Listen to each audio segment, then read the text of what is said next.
All right, I don't think either of you have seen this one. It came out last year and it didn't get... Oh, no, maybe it came out 2024. And my exposure to it was that people were very damning to it and very, like, sniffy and whatnot. So I was not expecting too much. And it was my first film that I watched in 2026. It's Freaky Tales. Are you familiar with this? Okay. No, never heard of it. Okay, so it's on Amazon Prime in the UK anyway, and that's how I saw it. I saw very short clips. You know, sometimes when you log on to the streaming service, they start playing the thing. And what they lean into heavily is Pedro Pascal and Tom Hanks. And you see that on the trailer. So I didn't know much about it other than people were like, this ain't that good. So I don't even know why I watched it. But it is a film set in the 80s in Oakland, in America. And it is an anthology film. There are four stories that all merge by the end of the film. And what connects them is two things. Number one, this green energy lightning bolt that appears in the sky and in people and around people when something significant is going to happen in the face of fighting against an oppressive power. So, very quickly, the first story is about a punk music club populated by young kids who are harassed by Nazis who come to beat them up and smash down their club. That, I'm not going to give any spoilers here. The uprising of the punks against the Nazis culminates in all these lightning bolts smashing out of their hands and arms when they're fighting them. So like Scott Pilgrim stuff in that scene. In a way, yeah. Scott Pilgrim meets Story Green 2. I haven't seen Green Room. I'll take your word for that. But the Nazi thing, I suppose, yeah. Nazis is the common denominator across all these stories, by the way, pretty much. Oh, okay. Story 2. So there's no one of note in Story 1. Story 2. Two black girls who you see at the beginning of Story 1 are the leads in Story 2. They are two black girls, friends who rap together as a group, and you hear that they're going to do a performance later that night for to support a big time male rapper called Too Short, who apparently was a real rapper in the 80s in Oakland, and he narrates this movie, and he has a song in this movie, and he has a younger version of himself in this movie. Anyway, before they go to the club to do their rap battle with Too Short, they're at the ice cream parlor, working at the ice cream parlor, just talking about things.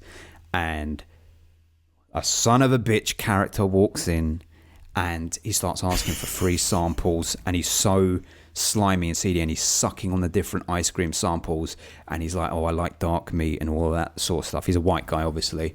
And at the end of the scene, you realise that he's a cop as well. Of course. He's really exerting his power over these girls, making them feel uncomfortable. And guess who plays him? You won't guess. Pedro Pascal, Tom Hanks? No, it's Ben Mendelsohn, who I didn't know was in the film. And it's like, oh, you are such a son of a bitch, but you play him well. Anyway, after this interaction, they go to the club and they get into a rap battle with Too Short, who is very misogynistic with his lyrics, and they are feeling... and in front of a whole crowd of people, and the whole crowd is against the girls, really. And the girls are a little bit nervous when they start their rap. But then they come back into it and kind of gain his appreciation. Bit of a flat ending, if I'm honest, of that. And the that lightning bolts come out of their hands. The lightning bolts come out of their microphone when they start when they start firing back at him. Nice. So story 3, this is where it gets really good. And I'll be careful with spoilers here. Pedro Pascal is a hitman who's doing one last job because his wife is pregnant. He's in a car, she's in the passenger seat, pregnant belly, and he pulls up to a video VHS rental store and is like, I just need to go in there. I'm going to rent whatever the movie is. I can't even remember what it is. And I'll be back. Just give me 5 minutes. He goes into the video rental store and Tom Hanks is behind the counter, and it is a cameo, but my God, it's so satisfying. Tom Hanks so apparently the reason Tom Hanks is in this movie is he is in Oakland. He was born in Oakland, Big connection to Oakland, and loads of characters keep referencing Tom Hanks movies in the other stories, but without saying his name. But he's the owner of this video store, and would it have been better if you didn't know who was in this film? Like if they didn't advertise it, Tom I know, Hanks was in this but they film, advertise and it drop exactly. It, like, it would be. And then he hits up Pedro Pascal, and he's like, blah blah blah. What sort of movies? He's talking all this movie chat, and he's like, top 5 underdog stories, go. And Pedro Pascal's like, I'm just here for, and he's like, no, come on, you're in a movie store. Top 5 underdog stories, go. And he's like, number 5, let's get it out of the way. Everyone says it. Rocky, done. And then he starts breaking down the other underdog stories, right? The other underdog stories. You wish you were in that thing, thing just chatting shit with him. I know, it's very satisfying. If you were in there, Pedro Pascal, like, there for about a year. It's like how you would feel if you went into the store and the owner just started coming at you. Almost like Quentin Tarantino levels of energy, but nowhere near as annoying. Do you want to know the other ones? Maybe he's going to mention Moneyball then, I guess, because they're in Oakland. He does not. I'll tell you this one because you won't get it because I haven't seen it and I don't really know anything about it. Hoosiers, which is the 4th one, which is a basketball film. Yeah, I've heard of it.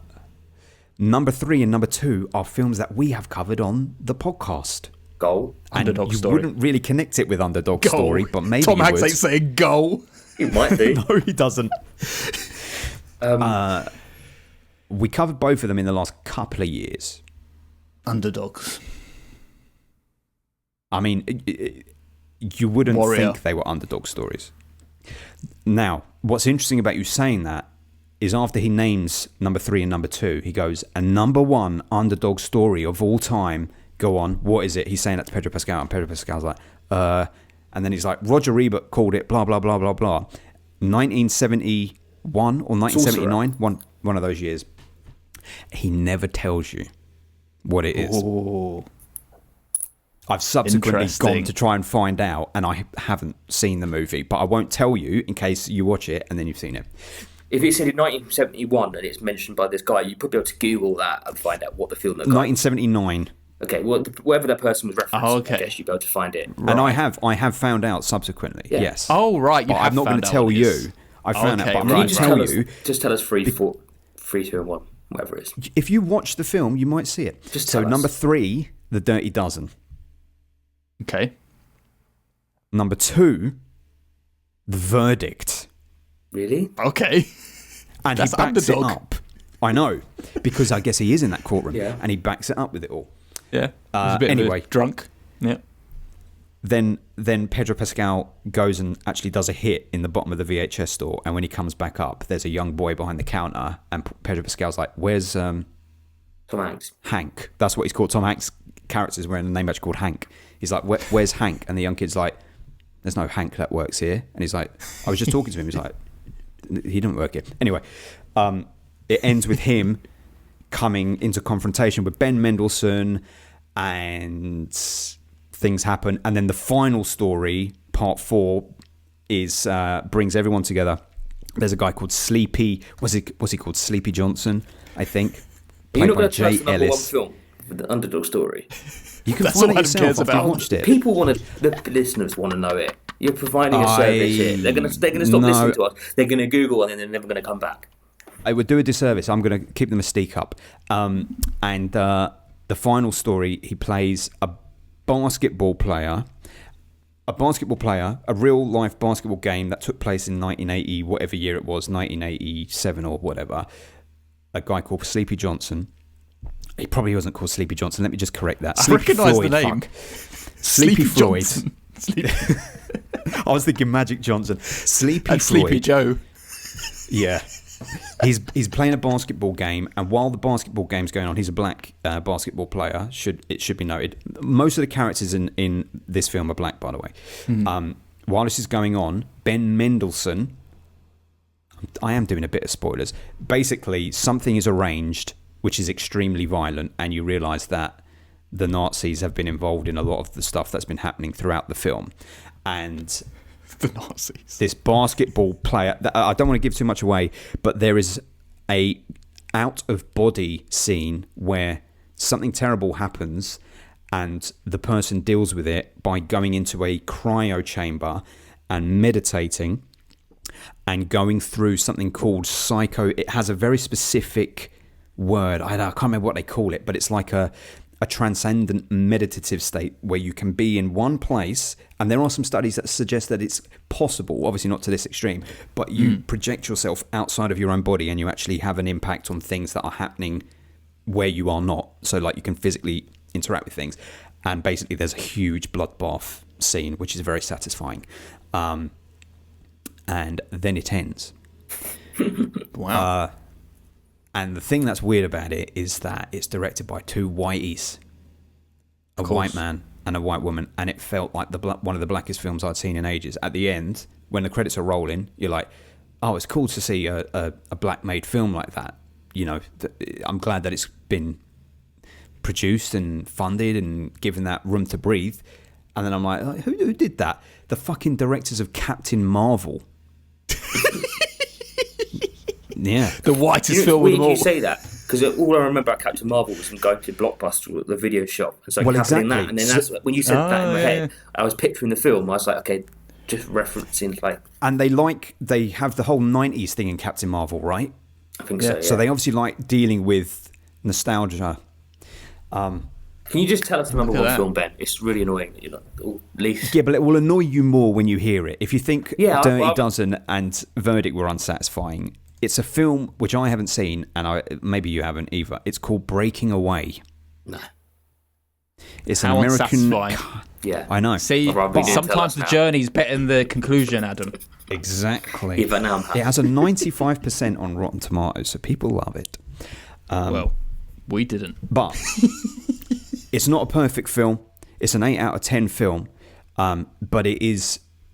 Like, people are ragging on it, and I do not understand that at all. It feels like the kind of film that would have been made in the 80s or 90s. Not that it feels like it feels true for that time, but it's like as in being able to just tell like a bit of a silly story that doesn't have loads of deeper meaning other than fuck Nazis. The whole thing is fuck Nazis, fuck racists, fuck misogynists, fuck them to death. And that's cool. And they keep doing it in every story. And it's obviously because of everything that's going on in America at the time. But Pedro Pascal and Ben Mendelsohn definitely lift it. Theirs are the better performances in the whole film. And obviously Tom Hanks. Everyone else is kind of like fair to middling. What was it called But again? if you start watching, you'll get better. Freaky Tales. Okay. Well, I'm interested. Oh, I think there's enough that happens in it that I've not told you about to keep it interesting. Nice. But it does feel a little bit like a nostalgia grab, like not like Stranger Things, but like where it's doing that thing of, hey, remember the 80s? The 80s used to be like this. It does live in that world, and you can believe it. And you will either dig it or you won't. And if you don't dig it, you won't like it. But the first story is the worst story. So if you watch it and you're like, I don't like it. First 10 minutes. Yeah, don't drop it after that first one. The first story has very irritating elements. Like there's some stupid choices by the directors. Like they sketch, like two characters start talking, and then they just cut to an animation of the two characters. They're in a thoughts, and it's like, why are you doing this? We don't need that. And there's a few choices like that are a bit unsatisfying. But it's a hell of a fun film. It's very enjoyable. It's very different, I think. It sounds it. I would happily watch it again. Yeah. So I would recommend it. Stick around for the bloodbath at the end. Yes. Stick around for the bloodbath. Yeah. I mean, I've seen comparisons to Tarantino. I don't think it's trying to be a Tarantino film at all, other than the fact that there's several storylines that overlap. Like Pulp Fiction, basically. Tarantino don't have the monopoly on and that. they probably start circle jerking around films. But yeah. It's more like a John Carpenter film than anything, but not. But it is worth your time. I would recommend it. Well, beautiful. Filmbuster.